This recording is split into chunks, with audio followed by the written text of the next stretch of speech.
Welcome to Maths Kaksha IIT JEE. I am Deepak Vijay and this video is on limits. In this video we'll be solving a very important problem on limits in which we'll be using Newton's Leibniz theorem.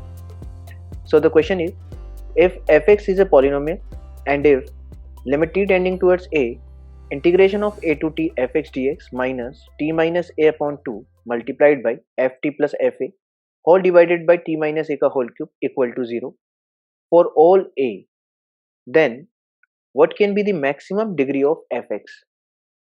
Try कर लीजिए question को, काफी important question है। तो सबसे पहले हम कोशिश करेंगे इस क्वेश्चन में कि जो लेफ्ट हैंड साइड है हमारा उसको सिंप्लीफाई कर लिया जाए, इस लिमिट की वैल्यू इवेल्युएट कर ली जाए। तो ये लिमिट हम निकालने की कोशिश करेंगे तो सबसे पहले चेक करेंगे कौन सा फॉर्म यहाँ पर बनते हुए दिखाई दे रहा है। तो t की जगह यदि a पुट करके देखूं तो ये पूरा एक्सप्रेशन तो जीरो हो जाएगा क्योंकि integration from a to a वो जीरो होता है। इसी तरह से आप यहाँ पर भी t की जगह a पुट करोगे, ये टर्म पूरा जीरो हो रहा है और डिनोमिनेटर भी जीरो हो रहा है। तो 0/0 फॉर्म बनते हुए दिख रही है। 0/0 फॉर्म है, यहाँ पर एल हॉस्पिटल रूल अप्लाई कर देना चाहिए। तो using L hospital rule numerator को और डिनोमिनेटर को सेपरेटली डिफरेंशिएट करना है। उसके लिए हमें सबसे पहले डिफरेंशिएशन के बेसिक फॉर्मूले आने चाहिए। सबसे पहला फॉर्मूला है न्यूटन्स लीबनिट्ज थ्योरम, जो कि यहाँ पे काम आएगा।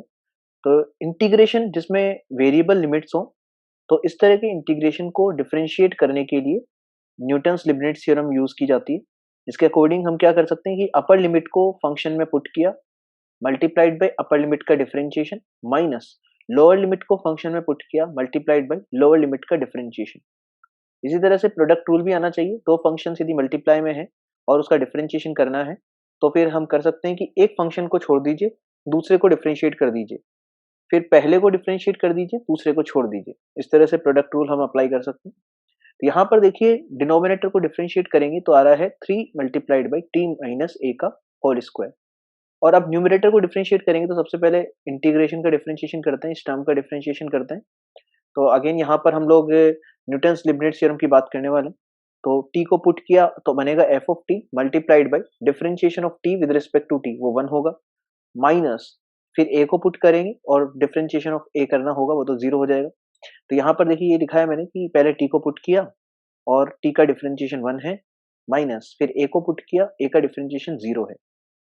अब यहाँ पर जो सेकंड टर्म है इसको डिफरेंशिएट कर देते हैं। इसको डिफरेंशिएट करने के लिए प्रोडक्ट रूल अप्लाई करना पड़ेगा, क्योंकि ये दो फंक्शंस हैं t के, एक फंक्शन ये है यहाँ पर और इसके मल्टीप्लाई में सेकंड फंक्शन t का ये है। तो इन दोनों को बारी बारी से प्रोडक्ट रूल से हम डिफरेंशिएट करेंगे।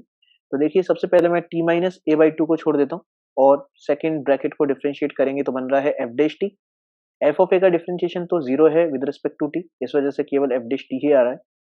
ऐसे ही हम t minus a by to का डिफरेंशिएशन लिखेंगे तो वो 1/2 आ रहा है और मल्टीप्लाइड बाई सेकंड ब्रैकेट को एज इट इज छोड़ दिया। तो ये जो एक्सप्रेशन बन रहा है इसको फर्दर थोड़ा सा सिंप्लीफाई करके लिखा जा सकता है।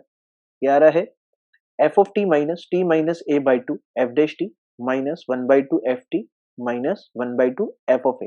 मैंने माइनस से मल्टीप्लाई करके लिखा है केवल। तो यहाँ देखेंगे एफ टी में से ये एफ टी बाई टू ये सब्ट्रैक्ट हो जा रहा है। एफ टी में से 1/2 एफ टी सब्ट्रैक्ट करोगे तो 1/2 एफ टी बनेगा और बाकी दोनों टर्म्स में से मैंने माइनस कॉमन ले लिया।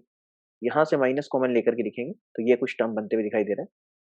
ठीक है, अब यहाँ आप फिर से चेक कीजिए कि एक t की जगह यदि a पुट किया जाए तो फिर से आप देख पाएंगे कि 0/0 फॉर्म क्रिएट हो रहा है। तो एक बार फिर से हम एल हॉस्पिटल रूल अप्लाई कर सकते हैं, लेकिन उससे पहले एक बार यहाँ पर 1/2 को कॉमन निकाल लेते हैं न्यूमरेटर से।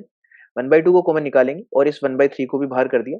तो 1/2 और 1/3 को तो बाहर कर लेते हैं कॉन्स्टेंट टर्म को, और बाकी टर्म देख पा रहे हैं कि उसमें 0/0 फॉर्म बन रहा है गिवन लिमिट के लिए, इसलिए एल हॉस्पिटल रूल फिर से अप्लाई कर देते हैं।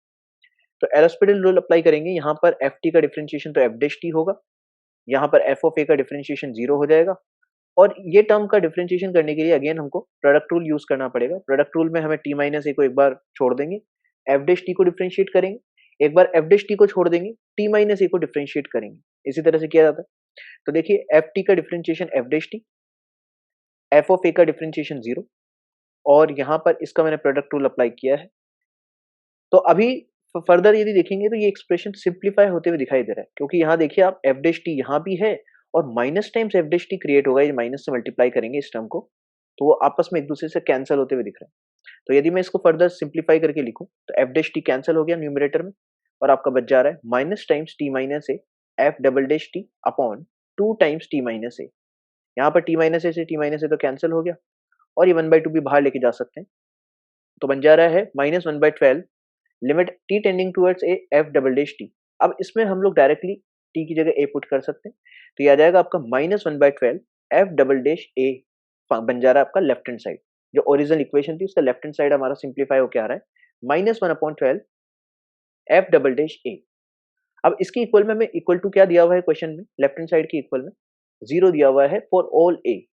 तो एक बार मैं इसको इक्वल टू 0 रख लेता हूँ लेफ्ट हैंड साइड को। तो आप देखिए यहाँ से f डबल डैश a 0 आ जा रहा है for all a belongs to r। तो यहाँ पर ये जो इक्वेशन है ये हर a के लिए ट्रू है।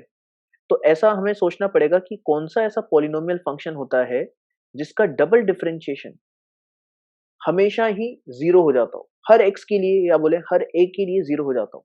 तो आप एक बार यदि कंसीडर करें, क्वाड्रेटिक एक्सप्रेशन कंसीडर करें, क्वाड्रेटिक क्या होता है हमारे x square plus b x plus c consider किया जाए, तो यदि इसका डबल डिफरेंशिएशन निकालने की बात की जाए तो इसका डबल डिफरेंशिएशन करेंगे। पहले सिंगल डिफरेंशिएशन करते हैं, ये आ गया आपका 2ax प्लस बी, ये फर्स्ट डेरिवेटिव है इसका।